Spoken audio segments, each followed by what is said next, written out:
십자가와 능력, 십자가와 능력이라는 제목으로 하나님 말씀 나누도록 하겠습니다. 십자가는 능력입니다. 십자가는 무엇이 십자가 그 능력일까요? 기독교인들이 아니어도 십자가 목걸이 한 분들이 이렇게 많이 계시더라고요. 그래서 어느 비기독교인에게 왜 예수도 안 믿는데 십자가 목걸이 이렇게 하고 다니나라고 물었습니다. 그는 당당하게 앞귀를 쫓고 또 귀신이 자기를 건드리지 못하게 하도록, 그리고 최소한 십자가 목걸이를 하고 다니면 무엇인가 좀 행운이 오지 않을까라고 하는 그런 기대 때문에 예수는 안 믿는데 그 십자가 목걸이를 하고 다닌다라고 그렇게 이야기합니다.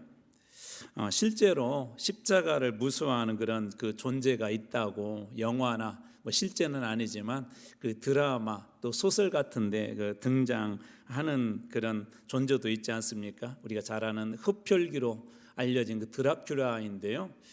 원래 이 드라큘라는 그 브람 스토커라고 하는 사람의 그 소설에서 나왔던 그런 주인공인데, 원래는 15세기에 그 루마니아라고 하는 그곳에 한 왕국의 그 왕에 대한 그런 이야기가 이렇게 상상력이 더해져 가지고 이렇게 드라큘라라는 그런 존재로 이렇게 탄생했답니다, 소설에서. 그런데 지금은 이제 서양에서 일반적으로 쉽게 말하자면 소위 서양 귀신처럼 예전에 많이 등장했던, 영화나 소설에 등장했던 그 존재가 그 드라큘라입니다. 그 가만히 보면은 지금도 그때 당시에 봤던 영화의 한 장면이 이렇게 생각이 나는데, 이 드라큘라가 사람을 이렇게 쫓아오고 혹은 이렇게 잡아서 피를 빨아먹으려고 하면 나무 두 개를 딱 겹쳐갖고 십자가를 만들어서 짠 대면은 이 무서워서 도망치는 그 장면이 얼핏 생각이 납니다. 이렇게 무섭게 사람에게 달려들어 나무까지 두 개를 겹쳐서 십자가 모양을 하면 도망치기 때문에 십자가가 능력이 있습니까? 십자가 목걸이를 하거나 혹은 나무를 겹쳐서 십자가 모양하고 이게 또 밤길을 가게 되면 우리나라식으로 얘기하자면 달걀 귀신, 처녀 귀신, 몽당나무 귀신 같은 그런 것들이 건드리지 못해서 십자가가 능력이 있을까요? 집안에 십자가 하나 정도 이렇게 걸어두면은 감히 마귀가 그 집 사람을 건드리지 못해서 십자가가 능력이 있습니까? 오늘 말씀을 자세히 한번 볼 필요가 있을 것 같습니다. 오늘 말씀 다시 한번 제가 읽어드리겠습니다. 고린도전서 1장 18절입니다. 십자가의 도가 멸망하는 자들에게는 미련한 것이요 구원을 받는 우리에게는 하나님의 능력이라. 오늘 말씀은 정확하게 십자가의 도라고 그렇게 이야기합니다. 우리 예전 그 성경에는 예를 들자면 요한복음 1장 1절도 이렇게 말씀이 되어져서 태초에 하나님의 말씀이 계시니라가 아니라 말씀의 도가 계시니라. 우리 길도자를 쓰는데 그것이 그 말씀입니다. 그래서 방금 읽어드린 이 십자가의 도라는 말도 그 원어에서는 로고스, 말씀이라는 것을 그 의미하는데요. 다시 말해서 십자가의 말씀 혹은 십자가의 진리라고 그렇게 번역해도 좋습니다. 실제로 현대어 성경에서는 이 십자가의 도를 십자가의 진리라고 번역을 했는데, 저는 개인적으로는 그 번역이 훨씬 더 좀 좋습니다. 다시 말해서 십자가 자체에 어떤 능력이 있어요. 십자가를 걸어두면 마귀가 못 쫓아온다거나 소설이나 영화 드라마처럼 드라큘라가 무서워하는 어떤 십자가 자체에 그런 능력이 있는 것이 아니라 십자가의 도에 그 능력이 있다는 것입니다. 자, 그렇다면 십자가의 도라는 것은 무엇일까요? 십자가의 진리라는 것은 무엇일까요? 쉽게 말해서 십자가에 관한 진리, 그 말씀을 뜻하는데, 예수 그리스도의 십자가의 대속, 예수 그리스도의 십자가의 대속을 통하여서 우리 모두가 죄를 용서받고 그 십자가에 달리신 예수를 믿을 때 우리에게도 온전한 구원이 이루어진다는 이 진리, 이 원리, 이것을 한마디로 얘기하면 십자가의 진리, 십자가의 도, 십자가의 말씀이라고 합니다. 아담 이후 모든 인간은 그 죄 아래 있게 되었죠. 그래서 로마 3장 10절에 오면 의인은 없나니 하나도 없다라고 그렇게 이야기하고요. 로마서 3장 23절 말씀 보면 모든 사람이 다 죄를 범했다라고 그렇게 이야기합니다. 그 결과 어떻게 되었죠? 로마서 3장 23절 말씀에 오면 하나님의 영광에 이르지 못했다. 하나님과 함께할 수도 없고 하나님을 예배할 수도 없고 하나님께서 주신 은혜 속에도 거할 수 없는 죄 때문에 인간은 그런 상태에 그런 되었다는 거예요. 그리고 심지어 죄 때문에 하나님과 원수된 그런 관계가 되었습니다. 거기에다가 죄의 결과로 로마서 6장 23절 말씀 보면 죄의 결과는 사망이다, 죽음이다라고 그렇게 이야기합니다. 바로 이 죄값을 갚기 위해서 예수님께서 십자가에서 대신 죽으셨는데요. 디모데전서 2장 6절에는 이것을 이렇게 고백하고 있습니다. 그가 예수 그리스도가 모든 사람을 위하여서, 그 사람이 이방인이든 유대인이든 헬라인이든 로마인이든 그 사람이 외국 사람이든 한국 사람이든 교회 안에 있는 사람이든 밖에 있는 사람이든 모든 사람을 위하여서 자기를, 예수 그리스도께서 당신 스스로를 대속물, 대신 죄를 속해주는, 누군가의 죄를 대신 갚아주는 제물로 주셨으니 기약이 이르러 주신 증거니라. 예수님께서 십자가에서 모든 사람의 죄를 대속해 주셨다고 그렇게 이야기합니다. 방금 설명드린 것처럼 대속이라는 것은 다른 사람의 죄값을 대신 갚아주는 것을 이야기하는데요. 예수 그리스도께서 십자가에서 우리를 대신해서 그 죄값을 다 갚아주셨다는 것입니다. 그뿐 아니라 그 결과 이제 어떻게 되었을까요? 하나님과 원수 관계, 멀리 떨어졌던 관계, 죄로 죽을 수밖에 없는 관계, 하나님의 영광이 이르지 못한 그 관계가 로마서 8장 2절 말씀에 보면 이는 그리스도 예수 안에 있는 생명의 성령의 법이 죄와 사망의 법에서 너를 해방하였다. 이 사망에 이를 수밖에 없는 그런 존재가 이제 생명을 얻은 존재로, 영생을 얻은 존재로 하나님의 영광을 이루는 그런 존재로 바뀌었다는 것입니다. 그래서 로마서 5장 24절 말씀 보면 사망에서 생명으로 옮겼다라고 그렇게 고백합니다.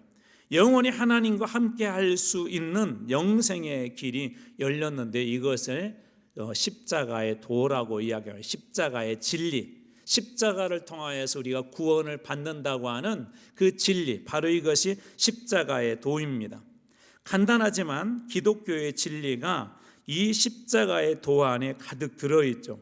그러나 오늘 성경에는 이렇게 시작해요. 어떤 사람들에게는 이것이 미련한 십자가다라고 그렇게 이야기합니다. 모든 사람들이 다 십자가의 대속의 은혜를 누리면 좋겠는데 어떤 사람은 그렇지 않다는 거예요. 그도 한편으로 이해가 되는 것이, 왜냐하면 이 십자가의 도에 관한 이야기를 들으면 우리 인간으로서는 이게 이해가 안 되거든요. 왜 그러냐면 이 십자가는 예수님 당시는 어떻다고 그랬어요? 가장 수치스러운 형벌이었었어요. 그래서 참수를 당하거나 짐승에게 죽임을 당하는 그 형벌보다도 훨씬 더 수치스러워가지고 십자가에 달리는 이것은 너무나도 수치스러운데, 이때 당시에 그런 십자가에 달린 예수를 전하니까 일반 사람들이 생각할 때는 야, 그런 수치스러운 죽음을 당한 예수를 왜 믿어? 라고 그렇게 생각하겠죠. 게다가 다른 사람을 위해서 기독교인들의 이야기에 의하면 이 범죄한 사람도, 먼저 계약을 깨뜨린 사람도 인간이고 사람이고, 그래서 죄를 지었는데 그런 사람들을 위해서 자기의 아들을 갖다가 아낌없이, 그것도 그냥 잠시 가서 그 사람 도와주고 와라가 아니라 십자가에 대신 그 죄값을 갚겠다고 대신 내어주신 하나님에 대한 이야기를 믿기 어려웠습니다. 그런 미련한 사람이 없죠. 어느 부모가 다른 사람의 빚을 갚기 위해서, 다른 사람 빚을 갚기 위해서 그 빚을 갚는 값이 목숨을 내어놓아야 되는데, 여러분이 부모로서 그 자녀를 갖다 목숨을 내어놓는 그 일에 내어놓을 부모가 누가 있겠냐는 거예요. 그 미련하다는 거죠. 그래서 일반 사람들이, 세상 사람들이 볼 때는 미치지 않고는 할 수 없는 그런 일을 하나님이 하셨다고 하니까 그런 하나님도 인간적인 생각으로는 믿을 수도 없고, 세상에 그런 하나님이라면 어떤 사람은 오히려 분노하면서 세상에 자식을 내어주는 사람이 어디가 있냐, 그것도 자기의 어떤 문제가 아니라 다른 사람들의 그런 문제, 인간들의 문제, 그들의 잘못 때문에 그렇게 내어주는 사람이 어딨냐. 아무리 인간을 사랑해도 자기의 아들을 십자가로 보낸 신이 어딨냐라고 그렇게 반문하면서 나는 그런 예수 안 믿겠다, 십자가의 도를 믿지 않겠다라고 그렇게 이야기합니다. 아무리 이 세상에서는 그런 법칙들이 총하지만, 그러나 하나님은 자기 아들을 십자가로 보냈습니다. 아니, 십자가 같은 곳으로 보낸 신이 여러분 어디가 있습니까? 이 세상에 어떠한 신도 그런 신이 없습니다. 그것도 자기와 약속을 어기고 원수된 사람을 위해서 아무런 조건 없이 대신 죽는다는 것, 어떤 조건도 달지도 않고 그 사람을 사랑해서 대신 죽는다는 그런 신이 이 세상에 어디에 있습니까? 세상의 눈으로 보면 도저히 이해할 수 없지만 그래서 하나님이신 것입니다. 그래서 예수 그리스도인 것입니다. 인간은 그렇게 할 수 없지만 하나님의 사랑은 너무나도 크고 하나님의 사랑은 너무나도 위대하기 때문에, 진정으로 우리를 사랑하시기 때문에 하나님은 독생자 예수 그리스도까지도 내어주실 수 있었습니다. 인간적인 생각으로는 분명 미련한 것이 맞지만, 하나님의 사랑과 진리는 우리가 생각하는 것보다도 이 땅에, 이 세상의 어떠한 신보다도 훨씬 더 크고 위대하신 분이 바로 우리 하나님이십니다. 그래서 우리가 깨닫지 못하는 거예요. 저도 이렇게 이제 부모가 되고 50, 60 이렇게 가까워오면서도 지금도 늘 가끔 막 미안하고 죄송한 게 하나가 있어요. 이 젊었을 때, 막 청소년기 때는 저도 막 그렇게 반항하고 했던 그런 시절을 보내지는 않았지만, 왜 그렇게 가끔은 부모님한테 투정을 부렸나 하는 그런 생각이 들더라고요. 나이를 이렇게 먹고 부모가 되어서 아이들을 이렇게 키워서 장성했는데도 아직도 모르겠어요. 부모님의 사랑을 다 모르겠어요. 아버님, 어머님 이렇게 연세가 많으시고 그러는데도 여전히 모르겠어요. 여러분, 우리 부모님, 우리의 부모님의 그 사랑도 아직도 모르겠는데 하나님의 그 사랑과 그 은혜를 어떻게 알 수 있을까요? 더군다나 우리 이런 잘못된 그런 삶을 살았는데도 여전히 우리를 사랑하신다고 하는 그 하나님의 사랑을 어떻게 우리가 믿을 수 있을까요? 인간의 경험과 지식으로 그 하나님, 아들을 내어준 하나님이 어딨냐라고 그렇게 미련하다고 그렇게 이야기한다면 어떻게 보면 좀 이상하지 않습니까? 그래서 어떤 사람들에게는 이 십자가는 능력의 십자가입니다.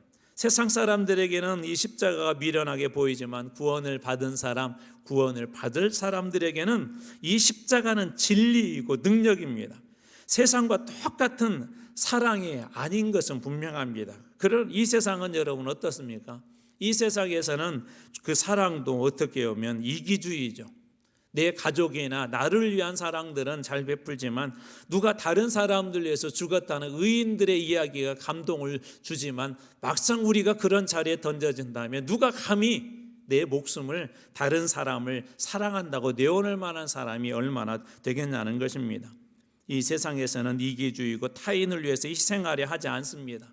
자기의 재산을 쌓기에 바쁩니다. 조금이라도 명예에 흠집만 생겨도 참지 못합니다. 요즘 SNS 같은 거 하는데 그런 게서 누군가가 싫어요 하나만 눌러도 얼마나 마음이 불쾌하고 힘든, 눈에는 눈, 이에는 이로 그렇게 보여주는 그런 세상이 오늘 이 세상 아닙니까? 그런데 예수님의 십자가는 그 모든 것들을 다 무너뜨렸습니다. 세상은 어떤 세대입니까? 그래서 갈라디아서 1장 4절에는 이 세상을 이렇게 규정하고 있는데, 그리스도께서 하나님 곧 우리 아버지의 뜻을 따라 악한 세대에서 우리를 건지시려고 우리 죄를 대속하기 위하여 자기 몸을 내어주셨다. 이 악한 세대에서라고 그렇게 이야기합니다. 자기 자신밖에 모르고, 자기 나라밖에 모르고, 자기 공동체밖에 모르고, 여러분 요즘에 일어나는 그런 전쟁이나 테러를 보십시오. 다 이런 것 아닙니까? 이기주의 아닙니까? 자기 민족, 자기 나라밖에 몰라서 그러는 것 아닙니까? 어느 나라 대통령이 어떤 그런 지도자가 예수님처럼 자기 자신을 사랑한다고 이 평화를 이루기 위해서 모든 걸 다 내어주는 그런 신이 어디에 있습니까? 그런데 예수님의 십자가는 이런 세상에서도 여전히 사랑이 이길 수 있다는 것을, 이와 같은 세상에서도 예수님의 십자가는 여전히 그래도 하나님의 사랑이 위대한 것을 보여주시는 것이 예수님의 십자가입니다. 수단과 방법을 가리지 않고 승리하려는 것보다 십자가의 진리로 승리하는 것, 져주는 것, 십자가에 죽는 것이 훨씬 더 값이 있음을 보여주는 것이 예수님의 그 십자가입니다. 여러분들에게 한번 오늘 이 새벽에 한번 질문해 보고 싶습니다. 여러분에게 이 십자가의 도는 어떻습니까? 거추장스럽습니까? 세상 앞에 나가서 좀 손해보려고 하고 내가 좀 죽어야지라고 할 때 힘들고 어렵습니까? 여러분, 분명한 사실은 예수님께서 이 십자가로 승리하셨다는 것입니다. 이 십자가의 도로 오늘 우리 같은 사람들도 구원받을 수 있었다는 것입니다. 저는 오늘 여기 계신 여러분 모두가 이 십자가의 도의 은혜를 깨달을 뿐만 아니라 예수님께서 보여주셨던 이 십자가의 도, 십자가의 진리, 아무런 조건 없이 사랑하기 때문에 자기 자신을 내어주셨던 이 놀라운 사랑의 진리가 여러분들을 통하여 세상에 십자가의 도가 전해져서 여러분이 구원받은 것처럼 여러분의 가정이, 여러분의 이웃이, 여러분의 동료들이 다 구원받는, 사랑으로 초대받는 이 놀라운 역사에 모두가 다 동참하게 될 줄로 믿습니다. 십자가의 도의 진리가 여러분의 것이 되길 주님의 이름으로 축원합니다.